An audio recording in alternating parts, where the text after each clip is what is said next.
Rolling শাটারের যে rod spring রয়েছে সেই রড স্প্রিংয়ের সাথে কীভাবে রিংগুলো তৈরি করা হয়, কীভাবে এবং রিংগুলো তৈরি করলে রোলিং শাটারের যে সবচাইতে সুরক্ষিত থাকে, সেক্ষেত্রে এই রিংটা কতটুকু গুরুত্বপূর্ণ সেটা আজকের ভিডিওতে তুলে ধরবো। হ্যালো এভরিওয়ান, আসসালামু আলাইকুম। আলিয়া শাটার স্টিল হাউসের পক্ষ থেকে সবাইকে আন্তরিক শুভেচ্ছা অভিনন্দন।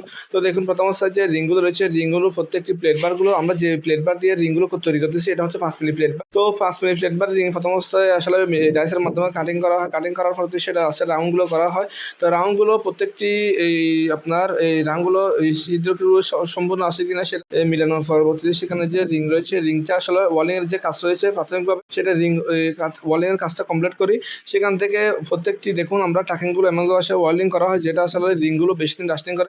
রিং এর আসলে রুট হচ্ছে সারা সবচাইতে গুরুত্বপূর্ণ রুটগুলো হচ্ছে পড়বে আপনার রিং এর মধ্যে। রিং এর পরবর্তী সেটা আসলে রিংগুলো যদি ভাবে ওয়ালিং করা না হয়, এটা যদি কোনো হয় বা আঁকা বাঁকা হয়, সেই ক্ষেত্রে আসলে রুলিং শাটারের অনেক সপ্তাহে প্রেশার পড়ে। তো সেক্ষেত্রে রুলিং শাটারের পাইপগুলো ভেঙে যায়, অনেক ধরনের সমস্যা হয়। তো দেখুন আমরা রুলিং শাটারের রিংগুলো স্প্রিং এর সাথে অ্যাডজাস্ট করার পরবর্তীতে পাইপে ঢুকানোর পরবর্তীতে দেখুন কিভাবে আসলে এটা কি এবং এটা সুবিধাটা কতটুকু সেটা সরাসরি আপনার ভিডিওর মধ্যে দেখানো হচ্ছে। এবং দেখুন চায়না শাটার যেগুলো রয়েছে, শাটারের যে এই এলাস্টিক যে রাবার রয়েছে, রাবারগুলো আমরা কিভাবে ফিটিং করি।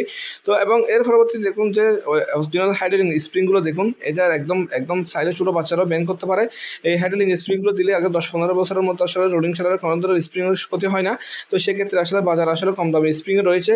এবং যে রোলিং শাটারের সাথে স্প্রিংগুলো কীভাবে আসলে ফিটিং করা হয় সেটা আজকে ভিডিওতে তুলে ধরতেছি। দেখুন অনেকে আসলে ডান বাম স্প্রিংয়ের ডান বাম অ্যাডজাস্টভাবে আসলে ফিটিং করতে পারে না। তো স্প্রিংটি প্রত্যেকটি ডিল করা হয়। ডিলটা কমপ্লিট করার পর ডান এবং বাম স্প্রিং দুইটাই আসলে সুন্দরভাবে আসলে লাগানো হবে। লাগানোর পরবর্তী সেখানে যে স্প্রিং নাটবল্টে 12 নম্বর বা 11 নম্বর রেস দিয়ে কাজগুলো করা যায়।